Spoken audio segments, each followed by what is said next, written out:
네, 투데이 핵심 전략 시간입니다. 한국투자증권 이프렌드의 장용혁 팀장입니다. 어서 오세요. 네, 안녕하세요. 네, 우리가 어제 이 시간에 미국의 고용지표 이야기를 하면서 금리 부분과 또 연관지어서 생각을 해볼 수 있기 때문에 긍정적인 해석도 가능하다라는 말씀을 들어봤는데 미국 증시에 호재로 좀 작용을 했죠. 네, 예. 역시나 호재로 받아들인 것 같습니다. 안 좋은 건 안 좋은 건데 해석의 나름이다라는 부분에 대해서 말씀을 드렸고요. 어제 더들리 총재 얘기를 조금 참고해 보면 지금 페드의 기준금리 인상 시기는 여전히 불확실하다라고 얘기를 했어요. 그러다 보니까 우리가 지금 6월 FOMC 조기 금리 인상 얘기하는 거는 6월 FOMC 쳐다보는 거잖아요. 그렇죠. 6월은 불가능한 건 이미 알겠고 이거 뭐 9월도 좀 빠른 거 아니야? 라는 컨센이 형성되는 겁니다. 그래서 이 부분이 먹히고 있다라고 보시면 될 것 같아요. 차트 한번 보시면은요. 이거 어제 보여드렸던 그림인데요. 우리가 미국에서 금리를 올릴 거다라고 했을 때 기준을 두 개를 제시받았어요. 고용지표하고 인플레이션. 근데 지금 고용지표 보게 되면 실업률은 5.5%인데 이건 구직 포기자가 워낙 많았기 때문에 고용의 질을 높였다라고 보기는 어렵거든요. 그래서 단적인 비농업 부분의 고용 지표만 본다 하더라도 각이 굉장히 좋지 않고 인플레이션 관련된 물가 관련된 부분을 본다 하더라도 떨어져 있는 상황이 물론 기대 인플레이션은 올라가고 있습니다만 지금 현재 인플레이션이 낮은 상황이기 때문에 결론적으로 얘기하면 급격한 금리 인상은 불가능한 시점이다라는 주장을 계속적으로 말씀드립니다. 조금 더 진도를 나가보죠. LMCI 고용 환경 지수라고 있어요. 이게 뭐냐 하면 실업률하고 시간당 임금, 이번에 시간당 임금은 전년 동기 대비해서 0.3% 올랐죠. 노동 시간, 뭐 이런 것들 한 19개 되는 지표를 섞어가지고 만들어 놓은 고용의 질적인 내용을 보는 지표입니다. 옐런 의장 같은 경우에도 LMCI 지수가 참 좋은 지표다라는 코멘트를 참 많이 했었는데요. 차트에서 보시는 것처럼 12년도 6월 이후에 처음으로 마이너스에 들어갔습니다. 마이너스 0.3 기록했고 전월 수치가 플러스 4에서 플러스 2로 조정됐고 전전월은 플러스 4.9에서 3.85로 조정했습니다. 고용시장의 개선이 쉽지 않은 상태임을 계속적으로 말하고 있기 때문에 전일 더들리 총재의 콕 집어서 얘기하진 않았습니다만 9월도 빠른 거 아니야? 라는 가이던스 변경 부분과 더불어서 이 LMCI 고용 환경 지수가 미증시 부분의 상승 재료로서 작용한 거 아닌가라는 판단을 하고 있습니다. 네, 이렇게 미국은 여러 가지 여건을 봤을 때 금리가 물론 인상은 되겠죠. 하지만 금리가 빠르게 인상되지는 않을 것 같다라는 시그널을 계속해서 주고 있고요. 이런 가운데 세계 각국은 또 기준금리를 계속해서 인하를 하는 움직임, 추세를 보이고 있습니다. 우리나라 같은 경우에도 물론 그 가능성에 대해서는 갑론을박이 지금 상당히 많은 상황이지만 추가 기준금리 인하 이야기도 나오고 있는 상황인데 이에 따라서 유동성 장세가 좀 이어질 것이다라고 긍정적으로 봐도 좋을까요? 전 요즘 긍정적인 시황관을 계속 말씀드리고 있어요. 이제 좀 외로운데요. 네. 근데 지수 보시게 되면 2050p 코스닥이 나쁘기를 합니까? 뭐 거래소 지수가 안 좋기를 합니까? 다만 우리 개인 투자자들 쪽에 피부에 와닿는 부분. 우리 지금 물가 싸다라고 얘기하는데 일반 소비자분들은 야, 뭐가 싸다는 거야? 이런 얘기들 하고 있잖아요. 피부에 와닿지 않기 때문이거든요. 그 차이라고 보여집니다. 미국의 금리 인상은 시기 문제일 뿐 기정사실인데 지금 금리 인하 행렬이 굉장히 거셉니다. 차트 한번 보시죠. 올해 들어서 금리 인하한 국가들을 한번 표시를 한 건데 적게는 25bp, 50bp 요 정도서부터 많게는 200bp까지 금리를 내렸습니다. 미국이 금리를 올릴 시점을 쳐다보고 있다는 걸 아무도 모르지 않거든요. 다 알고 있는 사실이거든요. 다 알고 있는 사실에서 이렇게 금리를 내리다 보니까 자신 있게 말씀드릴 수 있을 것 같은데 사상 유례 없는 저금리 환경이 계속적으로 나오고 있는 상황입니다. 그러다 보니까 물가는 싸죠. 금리는 낮죠. 하다 보니까 실질금리가 마이너스로 들어갑니다. 이 실질금리가 마이너스로 들어가다 보니까 유동성 효과, 묻지도 따지지도 않는 유동성 장세가 계속적으로 나오고 있다는 거죠. 우리 대한민국 얘기 한번 해볼까요? 지금 대한민국 국고채 3년물 수익률이 어제 1.714%. 우리 지금 기준금리가 1.75%입니다. 그리고 이번 목요일이죠. 오는 목요일 날 한은에서 금리 동결을 결정할 것이라는 거의 기정사실화된 예상이 대다수 작용하고 있습니다만 국채 수익률이 올라오지 않아요. 그럼 이번 금통위에서 금리를 동결하도록 하겠습니다. 라고 얘기하면 바로 뒤이어서 무슨 얘기가 나올까요?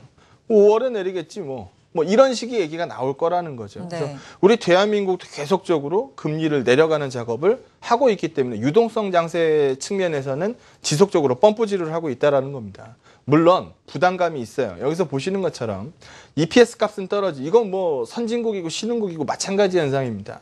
EPS 값이 떨어지면서 밸류에이션 값은 올라요. 세 글자로 줄이면 고평가. 이 고평가 논란에서 자유롭기 어려운 상황인데 유동성 장세 와중에는 늘 고평가가 일반적으로 일어납니다. 그런데 그 와중에 우리 대한민국을 보니까 선진국 대비해서 PBR 자체가 반값도 안 나와요. 그러면 우리하고 상황이 비슷한 신흥국단하고 비교해도 0.7배 정도밖에 나오지 않습니다. 네. 그러면 상대적으로 굉장히 싸다라는 거거든요. 그리고 오늘 삼성전자 실적 발표 보셨죠? 지금 5.4조 정도 쳐다보고 있었는데 5.9조 발표했어요. 그러면은 아까 전에 최이마 앵커께서도 얘기했는데 앞에서는 좀 빠르게 걸으면 뒤에서는 거의 뛰어야 되거든요.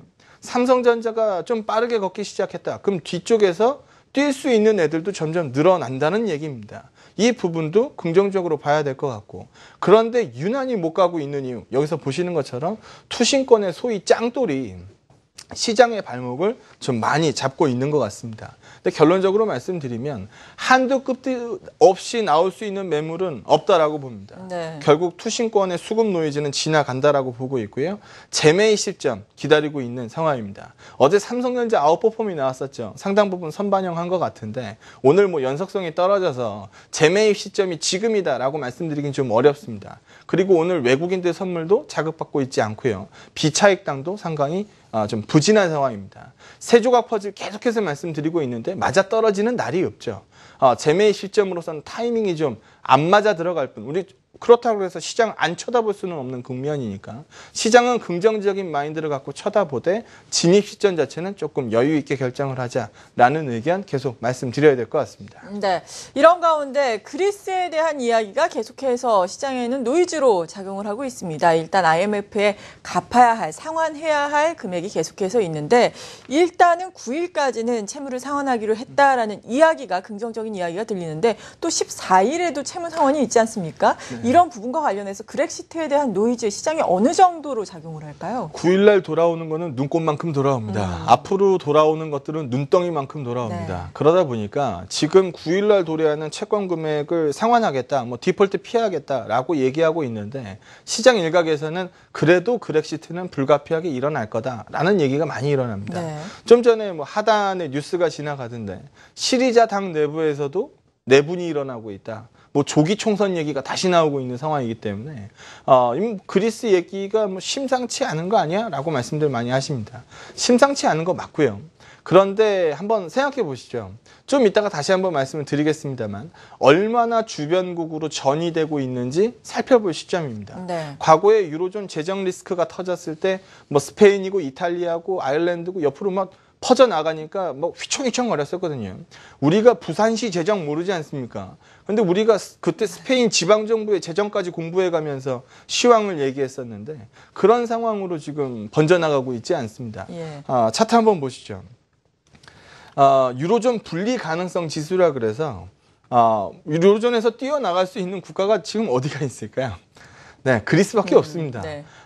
예전에 제가 반에서 꼴찌하는 친구 예를 들었는데요. 반에서 꼴찌하는 친구가 전학 간다. 그럼 담임 선생님이 좋아하죠. 네. 반평균이 올라갑니다. 그러면 그 가능성에 대해서 중장기적으로 봤을 때는 악재는 아니라는 건데 여기서 보시는 것처럼 유로존의 분리 가능성 지수가 30%대로 올라왔어요.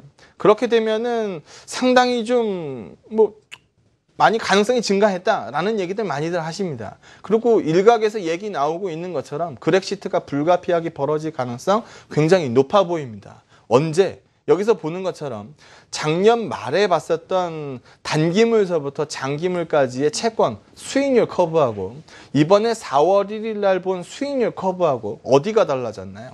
지금 3년물 수익률 같은 경우에는 기존의 7%대에서 지금 23%대로 튀었습니다. 그러면은 30년 만기 국채 수익률이 9.2%인데 지금 3년물이 23%예요. 그러면은 일반적으로 장기물이 그 퍼센테이지가 높은 거는 금리가 높은 거는 일반적인 사실인데 그렇죠. 장단기 금리 역전 현상이 벌어졌다는 얘기거든요. 이거는 분명히 지금 정상이 아니라는 겁니다. 근데 여기서 보는 것처럼 3년물이 23%라는 얘기는 3년 안에 그리스가 문제 생길 가능성에 배팅하고 있다라고 보시면 됩니다. 그래서 3년 내에 그렉시트가 현실화될 가능성에 시장이 집중하고 있는 건데 여기서 보시는 것처럼 그리스에서 문제가 생겼다. 내가 지금 유로화로 그리스 국민인데 유로화로 내가 예금을 해놨는데 어느 날 갑자기 그리스가 유로존에서 튕겨져 나가면서 내 유로화 예금이 드라크마 예금으로 바뀌었다. 그러면 나는 그 전에 100이라는 가치의 유로화 예금을 갖고 있었으면 드라크마로 돌아가는 순간 내 가치가 50 이하로 줄어듭니다. 그러면은 지금 내가 가장 먼저 할 수 있는 행동은 뭘까요? 돈 빼고 그렇죠. 할 수 있는 거 다 팔아서 유로화를 챙겨 놓는 게 일반적인 시각입니다. 그 부분이 벌어지고 있는 게 최근에 그리스 뱅크런입니다. 그럼 이런 부분들을 놓고 봤을 때 문제가 생길 것 같죠. 물론 생길 것 같습니다. 그러나 과거와 달리 주변국으로 전이가 없다라는 점, 지금 가장 중요한 변화인데요. 유로존에서 매월 600억 유로씩 유로존 채권을 삽니다. 물론 독일 채권 가장 많이 사죠. 그러니까 단기물 금리가 마이너스로 들어갑니다. 그런데 이탈리아 10년물 금리 요즘 얼마인지 아십니까? 1.248%입니다. 스페인 10년물 금리가 1.223%입니다. 아일랜드 문제 생겼었죠. 아일랜드 10년물이 지금 0.75%입니다. 지금 미국 10년물이 1.9%입니다. 미국 10년물보다도 더 낮은 상태에서 채권 수익률이 결정되고 있어요. 즉 채권 가격이 훨씬 고평가돼서 거래되고 있다는 얘기입니다.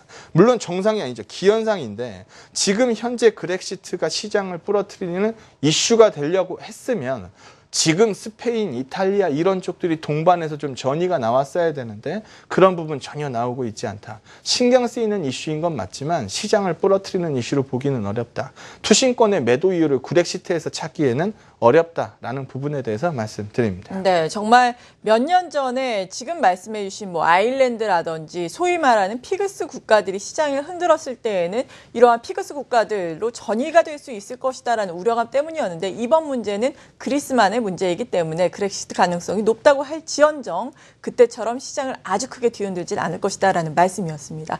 아무튼 시장에 대해서는 긍정적인 점만 계속해서 유지를 하면서 매수 시점을 노려보자라고 계속 주장을 해주고 계신데 어떤 종목으로 매수를 하는 게 좋을까요? 저는 삼성전자가 좀 빨리빨리 뛰어나가면서 시가총액 상단에서 움직이는 장을 좋아합니다. 전 개인적으로 그런 장을 굉장히 좋아하는데 그런 장이 안 나오고 있어서 참 좀 외롭게 시장을 좀 보고 있습니다. 그러면은 제가 시장을 이겨먹을 수 없으니까 시장이 맞춰야 되거든요. 오늘은 테크잉 한번 얘기해 보죠. 예전에 제가 지난달 중반 정도 된 것 같아요. 맞아요. 9,000원 중반대에서 한번 의견을 드렸었는데 지금 테크잉이 11,000원이 넘었네요. 네. 많이 올랐습니다. 오늘 삼성전자 실적 5.9조 나왔는데요. 반도체가 잘한 것 같습니다. 갤럭시 S6는 2분기 실적에 반영될 이슈고 지금 나온 실적 잘 나온 거는 반도체가 상당 부분 한 것으로 보여집니다. 물론 테크잉은 삼성전자에 노출이 없습니다. 마이크론이 가장 크죠. 그래서 싸게 거래됩니다. 그러면 삼성전자가 이번에 반도체가 잘해서 실적이 잘 나왔다. 삼성전자의 반도체가 좋았으면 마이크론도 좋았겠지. 그럼 마이크론이 좋았으면은 이 반도체 테스트 장비 핸들러 같은 경우에도 매출이 잘 나가겠지. 그리고 최근에 매출처를 다변화시키고 있으니까 이렇게 기계를 많이 깔아놓으면 깔아놓을수록 소모품, 이게 소모품이 싸지 않아요. 이 소모품 매출 같은 경우에도 계속적으로 늘어날 거고 비메모리양 쪽으로의 노출도 계속적으로 키워가고 있는 상황이기 때문에 어제 또 귀신같이 냄새를 맡은 기관들이 매입을 시작했고 탄력도가 높아져 있는 상황입니다. 그러면 이런 종목들 뭐 굳이 탄력도가 떨어질 이유가 없지 않느냐. 최근에 반도체 장비 관련된 쪽에서 굉장히 강세들이 많이 나오고 있기 때문에 예전에 언급했었던 테크잉 다시 한번 주목 말씀드리도록 하겠습니다. 네, 한국투자증권 이프렌드의 장용혁 팀장이었습니다. 감사합니다. 네, 고맙습니다.